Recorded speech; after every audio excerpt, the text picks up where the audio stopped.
भौतिक शरीर, जिसे अन्नमय कोश कहा जाता है, यह शरीर इस जगत से हमें जोड़ता है, धरती से हमें जोड़ता है। धरती में अन्न उगता है और अन्न को यह शरीर खाता है। हम अन्न खाते हैं, भोजन ग्रहण करते हैं, जल लेते हैं। इसी से इस शरीर का निर्माण होता है। हम अपने शरीर का निर्माण करते हैं, उसकी रक्षा करते हैं। रक्त शरीर में बनता है, अलग अलग सेल्स बनते हैं। ये सब कार्य हमारे भौतिक शरीर में अन्नमय कोश में होते हैं भोजन के द्वारा। तो जैसा हम भोजन करेंगे वैसा ही ये शरीर बनेगा। किसी व्यक्ति का शरीर दुर्बल है, बीमार है, तो समझ लीजिए कि उसका आहार ठीक नहीं। किसी का शरीर बलिष्ठ है, शक्ति से भरा हुआ है, तो समझ लीजिए उसका आहार विहार बिल्कुल ठीक है। अन्न से यह शरीर बहुत रिलेट करता है। जैसा अन्न खाया जाएगा वैसा शरीर बन जाएगा। तो आपका अन्न यह बता देता है कि शरीर कैसा होगा, फिजिकल बॉडी कैसी होगी।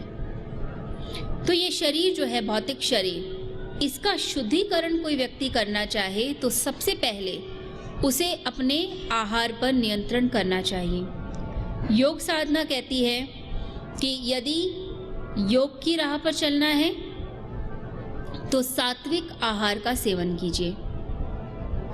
सात्विक आहार यानी ऐसा आहार जो हल्का हो, शरीर में ऊर्जा को पैदा करता हो, ना कि शरीर में आलस को पैदा करे। यदि हम बहुत हैवी भोजन करते हैं, ऐसा भोजन करते हैं जो तामसिक है, जिसे खाकर नींद ज़्यादा आती है, आलस से आता है, बहुत मसाले जिसमें है, घी है, तो समझ लीजिए कि वो हमारे शरीर के लिए ठीक नहीं, सात्विक आहार नहीं। सात्विक आहार यानी स्प्राउट्स हो गए, अंकुरित दालें, आपका दलिया, हल्के मसालेदार जो भोजन बनता है वह, हरी पत्तेदार सब्जियां। आपको जो भी आप घर में हल्का भोजन बनाते हैं, अच्छी भावना के साथ, शुद्ध भावना के साथ, परमेश्वर का नाम लेते हुए, तो समझ लीजिए वह सात्विक आहार है। और सात्विक आहार उसे भी कहा जाता है जो लिमिटेड क्वांटिटी में खाया जाता है। ठूस ठूस कर खाना, पेट भर लेना और ज़बरदस्ती स्वाद पर नियंत्रण न रखते हुए स्वादिष्ट भोजन को हम जब खाते चले जाते हैं, ओवर ईटिंग जिसे कहा जाता है, वह सात्विकता नहीं पैदा करती। तो सात्विकता के लिए, सात्विक आहार के लिए आपने अपने मन पर एक नियंत्रण रखना है और अन्न को एक लिमिटेड क्वांटिटी में, यानी ज़्यादा नहीं खाएं।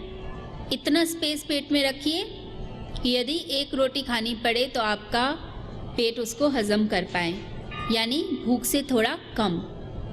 और आहार शुद्ध, सात्विक भावना से परिपूर्ण होकर, और जैसे सदियों से हमारे देश में परंपरा रही है कि भोजन से पहले हम दोनों हाथों को जोड़ते हैं, हाथों को जोड़कर अन्न देवता को प्रणाम करके परब्रह्म को प्रणाम करते हैं। और उसके बाद जो पहला निवाला हम मुख में डालते हैं वह यही सोचकर डालते हैं कि हम परमेश्वर को ही भोजन खिला रहे हैं। हमारे शरीर में जो ईश्वर वास करते हैं, हम यह निवाला उसको प्रदान करते हैं।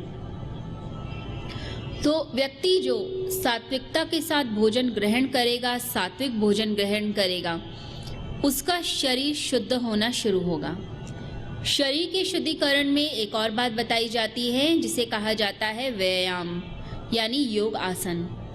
योग के आसन आपके शरीर में ब्लड सर्कुलेशन को फास्ट करते हैं और आप ऊर्जा से भरना शुरू करते हैं। तो ऊर्जा शरीर में तब आएगी जब आप लाइट एक्सरसाइजेस करते हैं। ज़्यादातर प्रॉब्लम्स आती हैं व्यक्ति के पैरों में, और जो उसके हेड एंड नेक का जॉइंट है वहाँ पर प्रॉब्लम आती है, यानी गर्दन में तनाव उत्पन्न होगा, कंधों में तनाव उत्पन्न होगा, या फिर उसके पैरों में उत्पन्न होता है।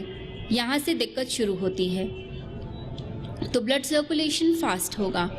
उसके साथ साथ उसके पेट में जो जठराग्नि है, यानी कि पाचन क्रिया जो उसकी स्लो हो जाती है, वो फास्ट होगी, भोजन पचने लगेगा। तो अंदर के जो रसायन हैं शरीर के, वो आपके निकलने शुरू होते हैं जब आप योगासन करते हैं। योगासन में एक बात और बोली जाती है कि योगासन सिर्फ बाहरी रूप से ही आपको ठीक नहीं करते, ये आपके जो आंतरिक अंग हैं, इंटरनल ऑर्गन्स हैं शरीर के, आपकी आंतें हैं, आपके पैनक्रियाज है, आपका लिवर है, उन तक प्रभाव डालते हैं। वहाँ तक आपका गहराई से असर होता है। और आजकल यह बोला जाता है कि आपने यदि एक दिन योगासन 1 घंटे कर लिए तो अगले 48 घंटे तक उस योगासन का असर आपके शरीर पर रहेगा। यानी आपके पूरे मन में, आपके शरीर में जो तनाव उत्पन्न हुआ है इस संसार में, उस तनाव से लड़ने की ताकत पैदा हो जाती है जब आप योगासन करते हैं। तो इतनी शक्ति इंसान अपने अंदर पैदा कर लेता है जब वह योग के मार्ग पर चलना आरंभ करता है। तो यह योग साधना कोई ऐसी ही साधना नहीं जिसमें आपने थोड़ी देर पूजा करी, पाठ किया, अब आप उठ गए। यह साधना आपके साथ चलती है, आपके जीवन को बदलने लगती है, आपके शरीर को स्ट्रांग करती है, आपके मन को स्ट्रांग करती है। आपका मन कमज़ोर नहीं रहता। हीन विचार जो मन में आते हैं, कभी आत्महत्या का विचार आएगा, कभी निराशा का विचार आएगा, कभी दुख का विचार आएगा, कभी लगेगा हम तो कुछ भी नहीं हैं, हम तो समाप्त हो गए, दूसरा व्यक्ति मुझसे आगे निकल गया। तो ये जो हीन विचार हैं, ये हीन विचार मन में कभी नहीं आते जो लोग योग साधना के मार्ग पर चलते हैं। तो शरीर का शुद्धिकरण होता है योग के द्वारा। योग में कुछ ऐसे भी छोटे छोटे टिप्स होते हैं जिनका यदि हम अभ्यास करें तो हमें तुरंत रिजल्ट मिलता है। जैसे एक छोटी सी टेक्निक है जिसको मैं अभी आपको कराऊंगी। इसमें आपने अपने हाथ को, एक हाथ को सामने लेकर आइए, हथेली सामने, गहराई से सांस भरिए और छोड़िए।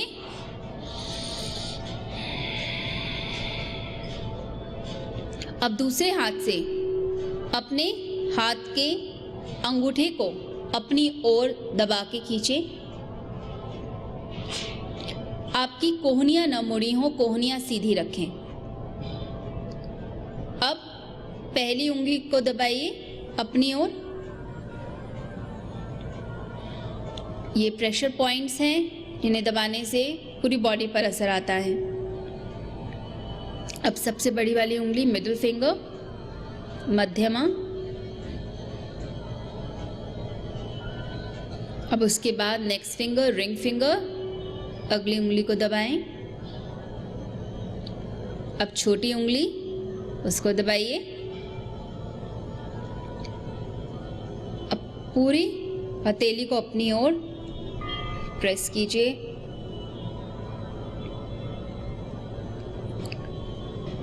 अब इसी क्रिया को दूसरे हाथ की तरफ से करेंगे। अब पहली फिंगर, उसको दबाइए, कोहनियां न मुड़ी हो। इसके बाद मिडिल फिंगर,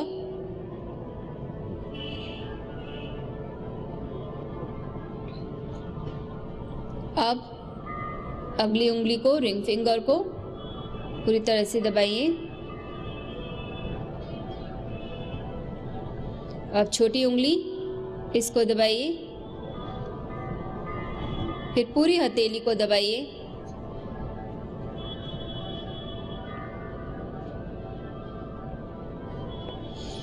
अब दोनों हाथों की उंगलियों को एक दूसरे में मिलाकर आगे की तरफ ले जाकर पूरा स्ट्रेच करें। कमर सीधी रखकर पूरा स्ट्रेच कीजिए। अब धीरे धीरे हाथों को दूर कीजिए, फैलाइए और हाथ को नीचे की तरफ ले आइए। तो सबसे पहले साधकों के लिए आवश्यक है कि अपनी निराशा को दूर करने के लिए, अपने शरीर में ऊर्जा की प्राप्ति के लिए अपने शरीर को सीढ़ी बनाएं, इसे मंदिर की तरह पवित्र बनाएं। तो आपका आहार शुद्ध रहे, कम खाएं और साथ ही साथ योग की क्रियाओं के द्वारा आप अपने आप को शुद्ध कीजिए।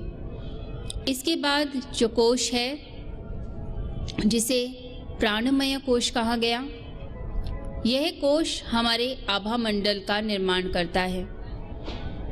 हम किस तरह के व्यक्ति हैं, हम किस तरह की चीज़ों को अट्रैक्ट करते हैं, ये सब चीज़ें हमारे आभा मंडल से प्रकट हो जाती हैं। जो शांत आभा मंडल वाले व्यक्ति होंगे, उनके पास व्यक्ति आकर शांत हो जाता है। जिनके शरीर में पवित्रता होगी, उनकी पवित्रता का आभास हो जाएगा। जो अंदर से मलिन हैं, गलत सोच वाले व्यक्ति हैं, जिनकी रगों में, जिनके प्राणों में नेगेटिव ऊर्जाएं रहती हैं, ऐसे व्यक्ति जब किसी के साथ बैठते हैं तो दूसरे व्यक्ति के अंदर इरिटेशन पैदा होने लगती है। आपका मन नहीं करेगा बैठने का। कई बार आपने अनुभव किया होगा कि आप किसी अनजान व्यक्ति के साथ आकर बैठे और थोड़ी देर बाद आपको लगा कि मुझे यहाँ से उठ जाना चाहिए, मुझे अच्छा नहीं लग रहा। और कई बार किसी के साथ बैठकर घंटों तक आप बैठे रहें, पता भी नहीं लगता समय का। इसका अर्थ है कि आपका आभा मंडल उस व्यक्ति के साथ मैच करता है या उसके साथ मैच नहीं करता। जो पवित्र आभा मंडल वाले व्यक्ति होंगे, वो वैसी ही पवित्रता को फैलाते हैं और वैसे ही लोग उनके आसपास एकत्रित भी होते हैं। तो अपने अंदर पवित्रता को पैदा करने के लिए और अच्छा आभा मंडल बने, इसके लिए अपने प्राणमय कोश पर काम करें। अब प्राणमय कोश पर कैसे कार्य किया जाता है? हमारे प्राण हमारे शरीर में ऊर्जा का निर्माण करते हैं।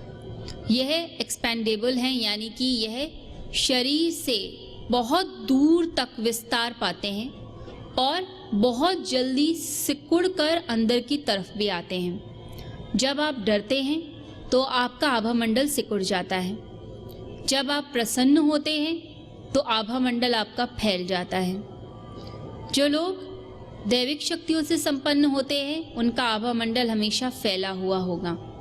कई लोगों पर उनके आभा मंडल का प्रभाव पड़ता है। जो लोग हीन भावनाओं से ग्रस्त होते हैं, उनका आभा मंडल छोटा हो जाता है।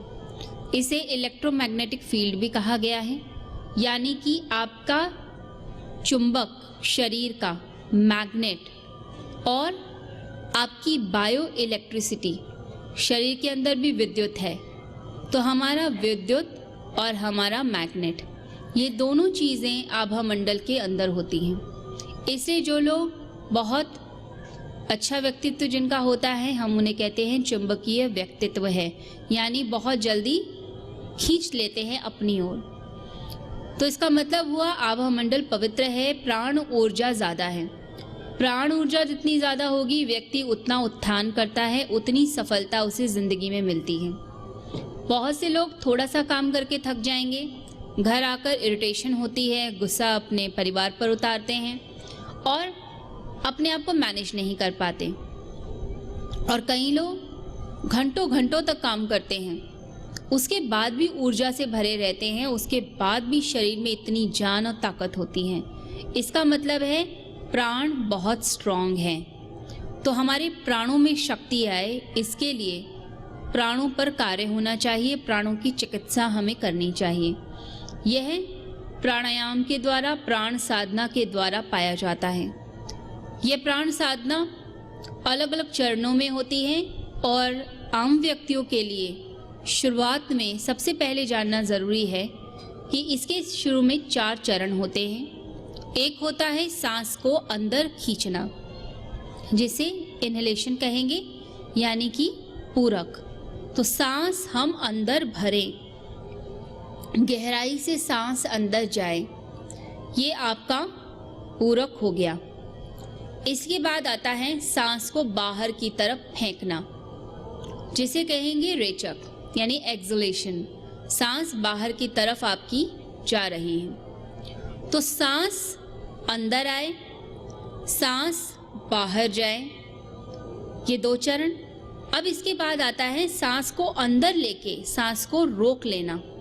जैसे घड़े में पानी भर लिया जाता है, पानी को बाहर नहीं जाने दिया जाता, ऐसे ही वायु शरीर में जाती है और उसके बाद वायु को रोक लिया जाता है। इसके उपरांत जैसे वायु को रोका, इसे कहेंगे आभ्यंतरक कुंभक, यानी कि आपने कुंभक किया, अंदर होल्ड किया अपनी सांस को। इसके बाद आता है सांस को बाहर जब फेंक देते हैं, फिर सांस को अंदर नहीं आने देते, यानी घड़ा बिल्कुल खाली है, शरीर खाली है, अंदर वायु नहीं है।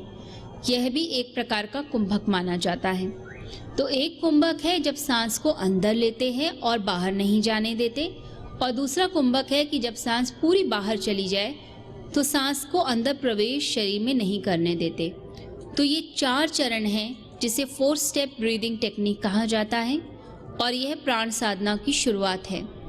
यदि इसको साध लें आप, तो पूरे शरीर में ऊर्जा का विकास होना शुरू हो जाएगा। आपके शरीर में, आपके नेत्रों में, आपकी वाणी में, आपके कार्यों में ऊर्जा आएगी।